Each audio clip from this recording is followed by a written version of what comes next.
A explicação do mundo, segundo Hegel, não está na ordem das causas. Não entenderemos o mundo a partir da causalidade. Os fundamentos últimos de onde procede o universo deve ser buscado na ordem conceitual, na ordem das ideias. Portanto, é a partir dos universais que entenderemos o mundo, e o esquema dos universais Hegel chama de razão. Se alguma coisa existe hoje, algo é eterno. Não que todas as coisas existentes hoje são eternas, mas algo é eterno. Assim, aquilo que não existiu sempre surge a partir de algo que já existia. E isso também, se não existiu sempre, vem de algo anterior. Assim, estamos regressando ao passado procurando algo que sempre existiu. Se não aceitarmos esta tese, teríamos que admitir que todas as coisas que estão no universo hoje surgiram do nada. Ou aceitamos que algo sempre existiu, ou tudo surgiu do nada. Portanto, a tese do nada, nada se faz é presente em muitos pensadores. Claro que há exceções, como por exemplo do físico contemporâneo Lawrence Krauss, que defende que o universo veio do nada, e portanto do nada surgiu o universo, surgiu algo. Mas de modo geral, tanto o materialismo como o espiritualismo defendem que há um princípio de onde tudo surgiu, mas a discordância deles é sobre a natureza desse princípio. Os espiritualistas, de um lado, falarão de um Deus, ou de um ser que não é matéria, e desse ser é que surge a matéria. Já os materialistas dirão que é a matéria que é eterna, que é incriada. E ambos os sistemas filosóficos irão concordar que este eterno é o único ser. Portanto, há um único ser, e não dois ou mais seres. Talvez a única exceção aqui é do sistema maniqueísta, que admitia dois princípios. Para o maniqueísmo, o bem e o mal são os dois princípios igualmente eternos. Mas este princípio eterno, único, mesmo que seja uno, é dele que surge a multiplicidade, e portanto há nele o múltiplo. E mesmo Plotino, que fala do uno como este princípio, é deste uno que procedem indiretamente todos os seres materiais. E a questão que podemos fazer é que se este algo eterno é rigidamente uno, como procede dele a pluralidade, a multiplicidade do mundo? Pois ninguém dá o que não tem, e da unidade pura não pode surgir a pluralidade, a multiplicidade. Bom, esse debate todo é um dos grandes panos de fundo de um dos grandes pensadores da filosofia, Hegel. O sistema dele está reduzido a dois grandes momentos, o ascendente e o descendente. Ascendente quando nós tentamos entender como a multiplicidade dos seres, muitas vezes até opostas, elas se encontram presentes na unidade. E descendente quando nós tentamos entender como que deste algo eterno procedem todas as coisas. Hegel não chega a falar desses dois conceitos, ascendente e descendente. Isso está presente no pensamento platônico, na pirâmide platônica.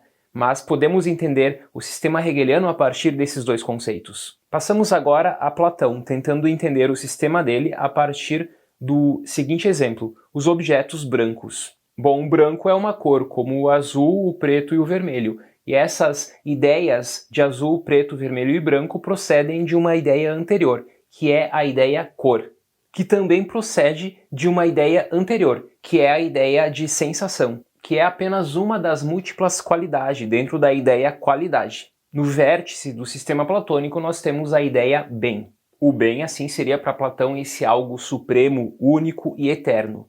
E é do bem que tudo procede. Em certo sentido, o bem também é múltiplo, porque dele tudo procede e, portanto, tudo está nele. O que percebemos no sistema platônico é a inexistência da necessidade, pois, por exemplo, o branco poderia não existir no mundo. Assim, o branco e as demais cores não são necessárias. Elas estão aí postas, mas não há uma necessidade nelas. Passamos agora a Kant. Kant não se preocupou com o princípio do ser, com o conhecimento dessa origem última do universo, mas com o conhecer, com o princípio do conhecer. Kant nos apresenta 12 categorias, que são destituídas de qualquer marca sensorial. Kant não fez como Platão. Kant não buscou uma categoria superior como Platão buscou a partir da ideia do bem para englobar todas as categorias. Para Kant, assim, o processo do conhecimento termina em 12 princípios últimos, as 12 categorias. Assim, a multiplicidade está evidente e a unidade não é afirmada. Também elas não se deduzem as categorias umas às outras, como, por exemplo, as ideias de Platão.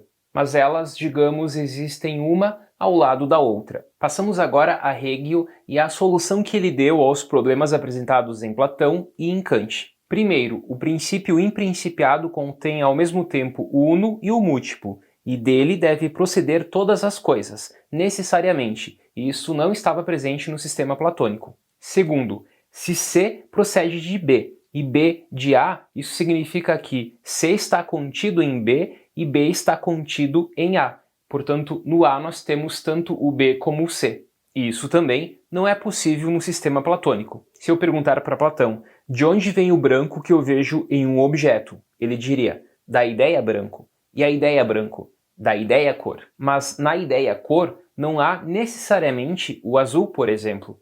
E assim nós não temos essa necessidade no sistema platônico. Para Hegel, os opostos são idênticos. Isso significa dizer que eles possuem a mesma origem, ou seja, eles eram idênticos numa realidade anterior. Por exemplo, a cor branco e preto.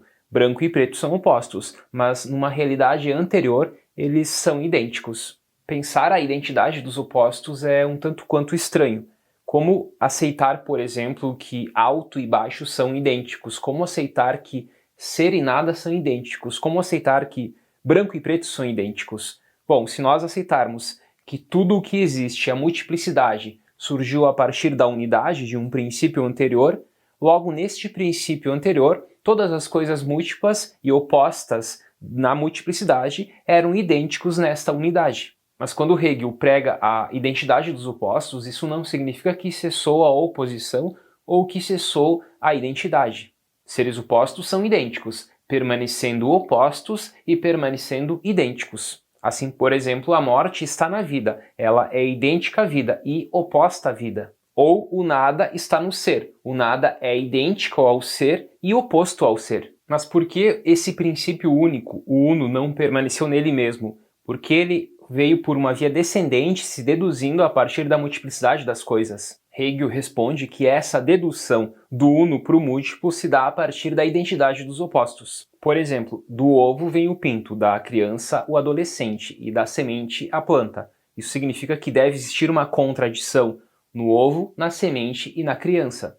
Algo no pinto, na criança ou na semente conspira contra o estado atual e busca um novo estado. Segundo a dialética hegeliana, novas realidades se explicitam, se deduzem a partir da contradição das realidades anteriores. Portanto, as realidades se deduzem necessariamente por um processo, por um movimento dialético. Portanto, o princípio imprincipiado, o uno, ele não fica na sua unidade, mas ele se deduz na multiplicidade, pois ele carrega em si esse princípio da contradição, da luta dos opostos. A dialética hegeliana é apresentada a partir de três momentos: o lado abstrato ou do entendimento, o lado negativamente racional e o lado positivamente racional, entendidos comumente como tese, antítese e síntese, ou afirmação, negação e negação da negação. Se cada momento se deduz da realidade anterior, isso significa que a antítese já está na tese. A antítese é oposta à tese, mas ela está na tese. Temos aqui a identidade dos opostos. E uma vez que se explicita essa oposição entre tese, antítese e antítese, é na síntese que vai surgir a identidade dos opostos. Tese e antítese são opostos e são idênticos na síntese. Segundo Cirne Lima, a dialética é sim o jogo dos opostos, mas sempre do jogo dos opostos contrários e nunca dos contraditórios. O lado abstrato ou do entendimento, que é o momento da tese, o momento inicial, é o lado que abstrai os conceitos e se mantém na sua determinidade. Já o segundo momento, chamado comumente como antítese, o dialético ou negativamente racional, é o momento da contradição e da negatividade. E o terceiro momento, o momento especulativo do positivamente racional, é o momento da suprassunção, do suprassumir. É o momento do negar, conservar e elevar. É, portanto, o momento da identidade dos opostos, do Aufhebung. Portanto, é na síntese que nós temos a identidade dos opostos. E esta síntese se transforma numa nova tese de outra tríade. Se pegarmos, por exemplo, o termo azul está contido no termo cor, que está contido no termo sensação. Assim, segundo esse processo, nós saímos do implícito para o explícito, do abstrato para o concreto. Mas qual é a primeira tríade em Hegel? A primeira tese, a primeira antítese e a primeira síntese? E, portanto, nesta primeira tríade, todo o restante acaba sendo explicitado. Tudo está implícito nessa primeira tríade. E todo o restante do sistema dele acaba se deduzindo a partir dessa primeira tríade. E a pergunta que eu faço aqui é a seguinte: qual é o conceito, qual é a palavra mais universal, mais abstrata, mais indeterminada possível? Pois é essa a palavra que está no topo do sistema hegeliano. É essa a palavra que é a grande tese. Respondendo à primeira grande tese, a palavra, o conceito, o universal mais abstrato possível. Tudo o que existe está contido nele, está implicitamente contido nele e explicitamente deduzido nas suas formas. A primeira palavra é a palavra ser. Então, o ser é a tese. Qual é o oposto da tese? Qual é a antítese da tese? É o nada. E qual é a síntese desse processo dialético, da tese, da antítese, do ser e do nada? O devir.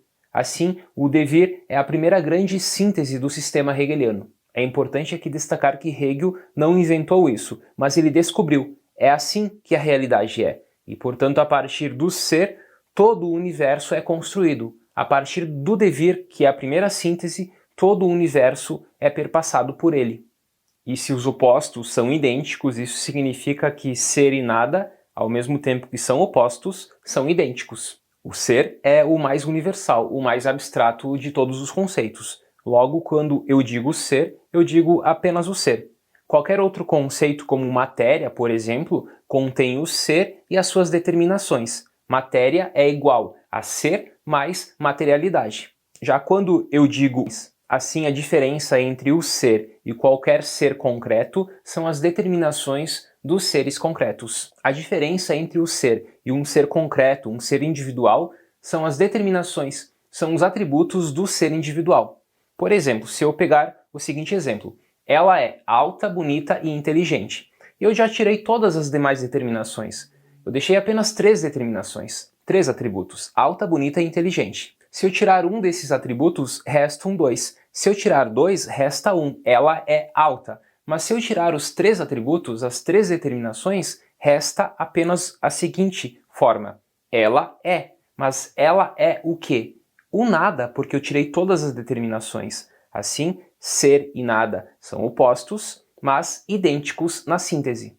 Quando nós afirmamos apenas o é, nós temos o ser. E este ser é vazio. É um ser puro. É o nada. É o nada enquanto determinações.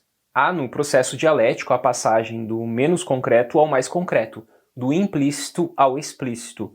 Tudo aquilo que foi explicitado, apresentado, está de forma implícita no início, mas de forma implícita e de forma explícita na sua concretização. Qualquer movimento, qualquer passagem, assim, é uma modalidade da categoria geral do devir. O devir é a primeira síntese, a tese, a antítese e a síntese, é o ser, o nada e o devir. Assim, qualquer passagem inclui o devir explicitamente e o devir as inclui implicitamente. Enfim, citei neste vídeo alguns comentários em torno da dialética, principalmente a partir de Platão e de Hegel.